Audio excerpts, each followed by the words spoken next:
Bismillahilladzi la yadurru ma'asmihi syai'un fil ard wala fis sama' wa huwas sami'ul alim. Uhayyikum tahiyatan islamiyah khairu tahiyatin fil alamin wa tahiyatul islam hiya assalamu alaikum warahmatullahi wabarakatuh. Pada kesempatan yang berbahagia kali ini, izinkan saya Muhammad Yazid Ahda untuk menjelaskan bagaimana perkembangan fisik, perkembangan emosi, perkembangan kognitif, sampai perkembangan sosial dan moral peserta didik. Hal ini segaris dengan kebutuhan, tantangan, dan masalah pada peserta didik. Perlu dipahami bahwasanya mempelajari ini sangatlah penting bagi seorang pendidik untuk memahami kebutuhan dan masalah peserta didik sehingga bisa memaksimalkan pembelajaran yang didesain oleh pendidik kepada peserta didik sesuai dengan perkembangan mereka baik secara kognitif, secara fisik maupun secara emosional dan moral, bahkan akhlak. Untuk yang pertama adalah perkembangan fisik. Kita sudah belajar, kita sudah memahami bahwasanya fisik seorang anak itu berkembang dari mulai usia balita sampai ke usia dewasa.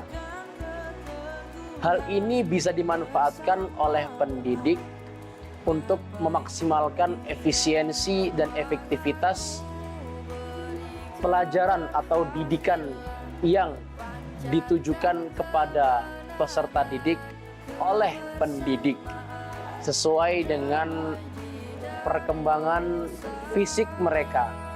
Kenapa? Karena ini sangat berdampak pada hasil pembelajaran pasca pendidik menyampaikan materi atau menasihati sesuatu. Kemudian perkembangan emosi pada peserta didik. Garis besar emosi bukanlah yang kita kenal selama ini marah, bukan. Emosi lebih menjurus kepada perasaan seorang manusia. Perasaan manusia tidak selalu marah. Ada kalanya sedih, ada kalanya gembira. Ini adalah macam dari emosi. Dalam perkembangannya, emosi seseorang pada umumnya tampak jelas pada perubahan tingkah lakunya. Khususnya pada remaja yang kita katakan mereka berkembang masih labil sehingga emosinya berubah-ubah. Mengapa perkembangan emosi perlu diketahui sebagai seorang pendidik? Agar peserta didik diperhatikan olehnya sebagai bahan evaluasi dan pengembangan mereka yang sesuai dengan perkembangan mereka secara emosi. Kemudian perkembangan kognitif peserta didik. Kognitif merupakan perubahan kemampuan mental seperti belajar, mengingat, menalar, berpikir, dan bahasa seseorang. Dalam keseharian, contoh dari perkembangan kognitif anak dapat berupa yang pertama, mengenali dan menghafal warna. Kemudian memahami perintah. Kemudian menyesuaikan dan menggambar bentuk. Hal ini juga perlu dipelajari atau dipahami oleh pendidik guna memaksimalkan tujuan belajar peserta didik. Kemudian perkembangan sosial dan moral peserta didik tidak juga dilupakan. Kenapa? Karena perkembangan sosial dan moral juga berdampak secara spesifik bagi hasil belajar peserta didik. Dalam kepengasuhan orang tua, kepengasuhan terbagi menjadi 4 macam.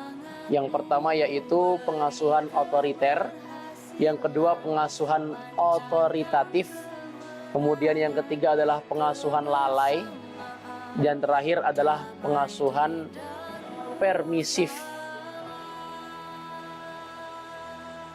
Dalam perkembangan sosial ini perlu diperhatikan karena anak tidak selalu berinteraksi dengan gurunya maupun orang tuanya saja.